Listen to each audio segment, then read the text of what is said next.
Now, of course, I'm sure you'll all agree that over the last year, Labour has, let's just say, made some very stupid decisions. But they've made another one now, which is not only beyond stupid, but kind of goes against one of their big plans, as I'm guessing what they see it as, into stopping the boats or smashing the gangs or whatever they want to frame it as. But just what am I going on about then? Well, apparently Labour is planning to hike up legal aid for asylum cases by a whopping third.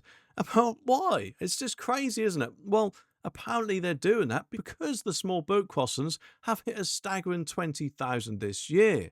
And the Ministry of Justice has just announced that lawyers representing migrants trying to stay in Britain will now be paid 30% more. It's just absolutely crazy, isn't it? Why the government would even do that. I mean, it goes against everything that they're trying to do. Surely it just makes no sense. Especially when, of course, it means us taxpayers will be shelling out an extra £14 million, bringing the cost to a whopping £61 million a year. Ministers, though, they claim that this is to tackle the 90,000 strong backlog of asylum claims and stop using hotels and house migrants. Although, to be honest with you, they could stop doing all that by just turning the boats around back to the safe country of France, couldn't they? I mean, it's kind of obvious, isn't it? But seriously, this is just a day after crossing that 20,000 mark. So to make that announcement then is pretty stupid in my opinion. Chris Philip, the Shadow Home Secretary, is not holding back either, calling out Labour for siding with illegal migrants over the British people. And he accuses them of making Britain the easiest place to arrive illegally in Europe, and says that this move will only encourage more small boat crossings, which it will, wouldn't it? If more of them think that, oh, hang on, that's brilliant. Oh, Sir Keir Starmer, they'll say, is giving us more money to help us stay, Ray. I don't know about you, but it does feel, doesn't it, that the only people that are better off after a year of Labour being in are the illegal boat people coming from the safe country of France, because it seems that we're doing nothing but paying out left, right and centre for things, eh? But Chris even goes on to say that these lawyers are just helping migrants fabricate asylum claims, and they're now getting more money from the taxpayers to do it. Philip is furious, I don't blame him, saying that Labour is more interested in rewarding those who enable illegal immigration than protecting our borders.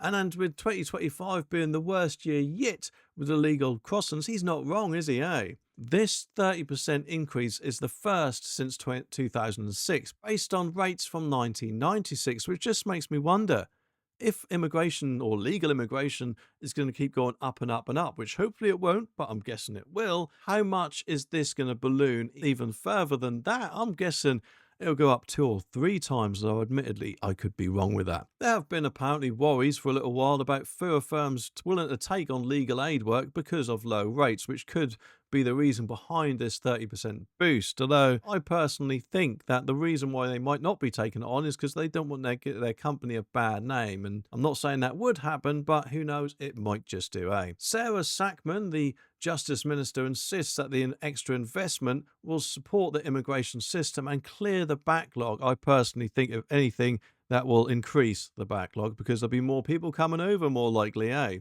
She says that the government is serious about ending hotel use. I personally don't think they are, and increasing returns. But this change is bound to stir up controversy, especially with all the recent immigration decisions.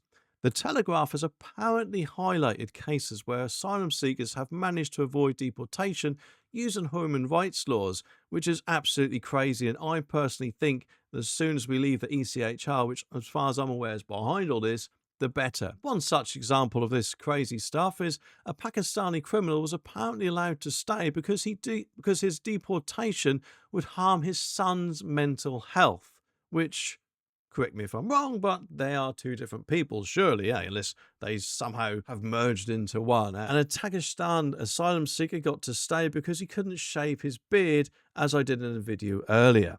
It's just absolutely ridiculous, isn't it? But apparently migrant legal aid is largely restricted to asylum seekers and can fund cases fighting detention and deportation as well as accommodation claims. It is also used in cases involving migrant victims of domestic violence and modern slavery. And of course, I don't know about you, but I think the sooner Nigel Farage comes and takes the reins and is our next Prime Minister, the better, because he will, in my opinion, end the illegal boat people problem in a different way, I'm betting.